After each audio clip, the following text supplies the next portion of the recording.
నమస్తే అందరికీ. ఇవాళ లంచ్ రెసిపీ ఏంటో చూసేయండి. ముందుగా పన్నీర్ని మొత్తం చిన్న క్యూబ్స్గా కట్ చేసుకొని ఉప్పు కారం వేసి పన్నీర్కి పట్టేలాగా కలుపుకోవాలి. అలాగే ఆనియన్ని కూడా మొత్తం బ్రౌన్ కలర్ వచ్చే వరకు ఫ్రై చేసుకోవాలి. పన్నీర్ని కూడా బ్రౌన్ కలర్ వచ్చే వరకు ఫ్రై చేసుకోవాలి.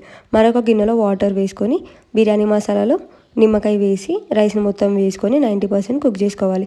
మరొక గిన్నెలో ఆయిల్ని వేసుకొని కొంచెం నెయ్యి వేసి పచ్చిమిర్చి, ఉల్లిగడ్డ, అల్లం వేసుకొని అల్లం వాసన పోయేంత వరకు ఫ్రై చేసుకోవాలి. చిన్న టమాటా ముక్కలను మొత్తం వేసి ఉడికించుకోవాలి. మొత్తం ఉడికిన తర్వాత ఉప్పు, కారం, పసుపు, బిర్యానీ మసాలా వేసుకొని ఒకసారి మొత్తం కలిపేసుకోవాలి. మొత్తం మగ్గిన తర్వాత అందులో పెరుగును వేసుకొని నూనె మొత్తం పైకి తేలేంత వరకు ఉడికించుకోవాలి.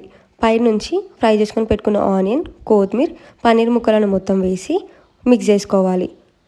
రైస్ని మొత్తం పైనుంచి వేసుకొని ఆనియన్, కొత్తిమీర, నెయ్యి వేసి దమ్కి పెట్టేసుకోవాలి. అంతేనండి, ఈజీ.